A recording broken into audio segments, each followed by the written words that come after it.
Comment dessiner Saitama de One Punch Man? Alors, on commence par faire les repères. Donc les repères, ça nous permet vraiment de structurer le visage. On commence par le menton, donc en bas, avec les deux côtés qui doivent être de même longueur. Ça nous permet de structurer le visage et d'affiner la symétrie. Donc vous voyez que son visage ressemble un petit peu à un œuf. Ça va nous inspirer pour le dessiner. Ensuite, on fait les yeux. Vous voyez qu'ils sont bien placés le long de l'horizontale. On peut retracer un repère si on veut pour nous faciliter la tâche. Selon l'auteur de One Punch Man, Yusuke Murata, le visage de Saitama est très complexe à dessiner alors qu'il est très simple. Il a l'air très simple comme ça, mais en fait il est très dur à faire. Et vous allez le voir si vous essayez de le faire.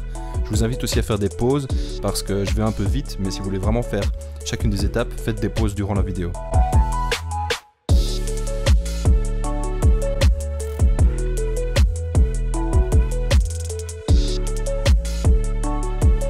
Je retrace les yeux car ils sont en fait légèrement inclinés sur le côté. Vous voyez que le dessus de l'œil est légèrement, de la forme de l'œil légèrement courbée et légèrement incliné. Les sourcils qui sont assez simples et les oreilles. Alors quand vous avez fait ça, vous avez fait le plus dur en fait. Je vais assez rapidement, mais franchement c'est l'étape qui prend, je pense, le plus de temps pour bien capturer le visage du personnage.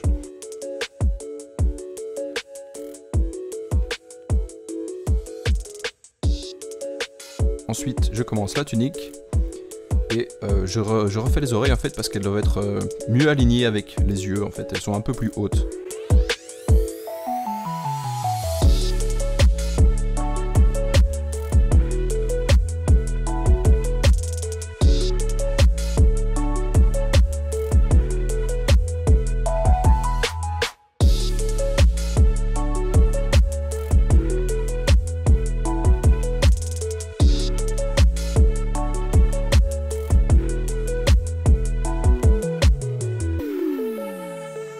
Le menton qui est légèrement plus fin je pense. Voilà, donc je commence l'ancrage. J'ai donc pris un feutre permettant de faire des pleins et des liés pour commencer. Donc je fais les contours principalement. Puis je reviens avec un feutre plus dur, ne permettant pas les pleins et des liés, pour avoir un trait à la manière de la ligne claire de la BD franco-belge.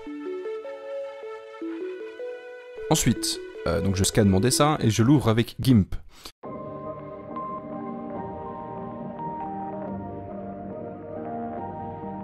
Alors je crée un calque. Et vous voyez que j'ai en exemple un dessin de Yusuke Murata, donc pour m'inspirer et pour aussi choper les couleurs, pour aller plus vite et pour être sûr que les couleurs soient les bonnes. Et avec la pipette, je vais aller choper la couleur. Ensuite je reviens dans la première fenêtre. Avec la baguette magique, je sélectionne l'intérieur du visage sur le premier calque. Ensuite je reviens sur le deuxième calque couleur et je remplis, donc avec la couleur de premier plan. Pour désélectionner, eh bien c'est sélection aucune. Ça c'est la méthode relativement compliquée. Il y a encore plus simple en fait. On va simplement choper la couleur dont on a besoin et on va utiliser le pot de peinture et on va travailler sur le premier calque.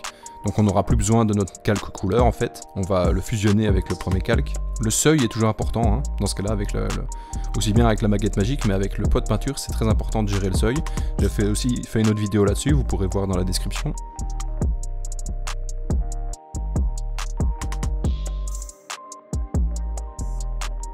Alors, sa tunique est légèrement grise, tout comme ses yeux.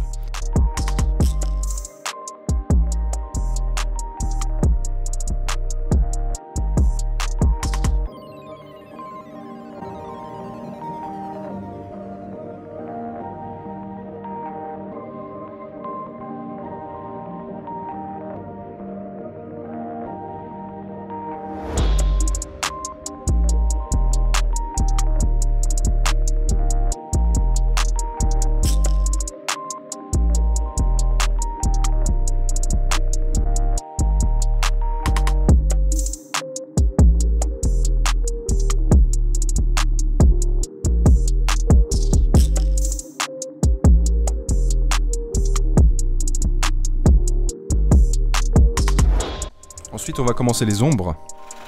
Pour ce faire, je fais un nouveau calque, intitulé Ombre. Je reviens sur le premier calque et je sélectionne donc l'intérieur du visage. Je reviens sur le calque Ombre. Et je vais pouvoir commencer donc avec mon pinceau à peindre les ombres. Pour ce faire, je prends une brosse assez flou, donc vous voyez que les bords de cette brosse sont vraiment très flous, très peu opaques, donc les contours sont très peu délimités, et je mets une opacité très légère. C'est ce qui va me permettre en fait de venir rajouter les ombres petit à petit, petit coup par petit coup. C'est vraiment une technique que j'adore, et que quand on la saisit bien, en fait, on saisit tout le potentiel de ce truc-là en fait.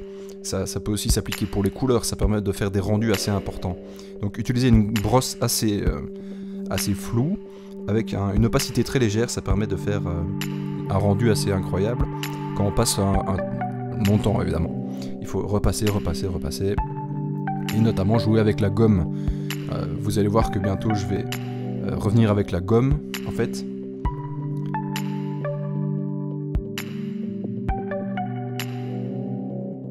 Je lui mets aussi une opacité légère, donc ça permet d'effacer aussi très légèrement, sans qu'il y ait de cassure. Ça permet de créer un modelé en fait. Donc vous voyez que j'efface petit coup par petit coup.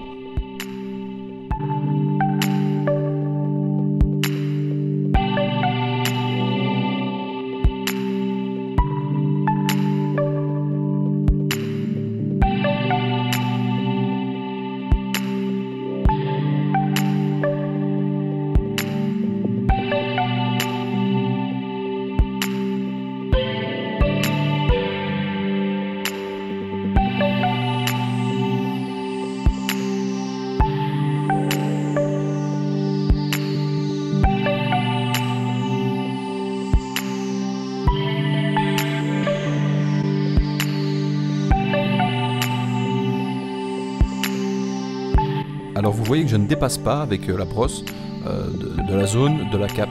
Pourquoi? Parce que j'ai sélectionné en fait au préalable l'intérieur de la cape.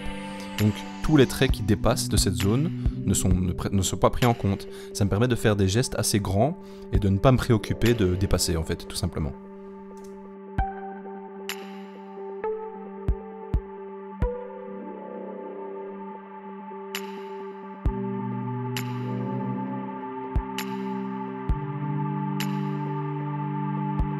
Ensuite, on va commencer les lumières.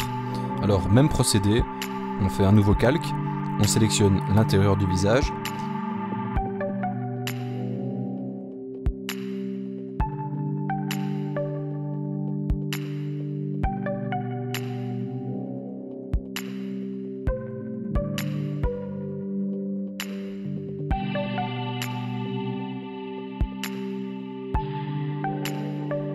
Petit à petit, donc avec la brosse et avec une opacité légère, je vais rajouter donc la légère lumière qui est présente sur son crâne.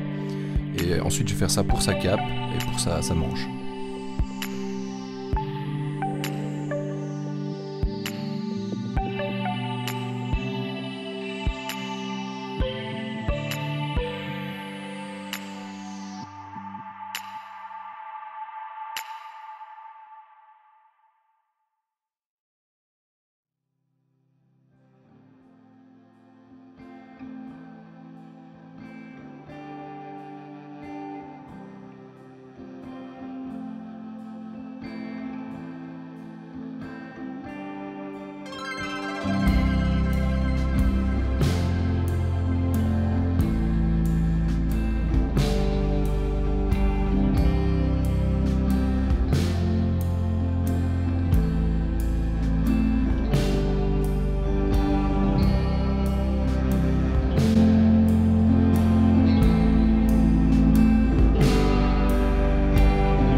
Alors je refais la cape.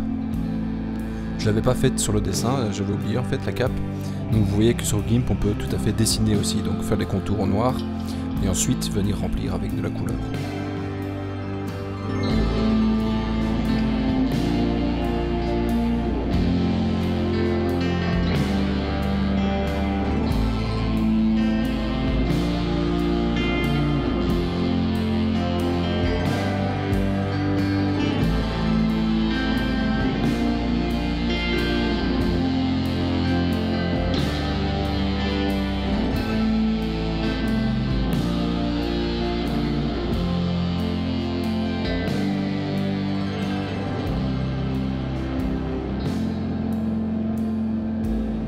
Voilà, on a donc fait notre petit One Punch Man. Si vous avez d'autres personnages que vous avez spécialement envie d'apprendre à dessiner, n'hésitez pas à me le dire. Je vous dis ciao ciao et à la prochaine.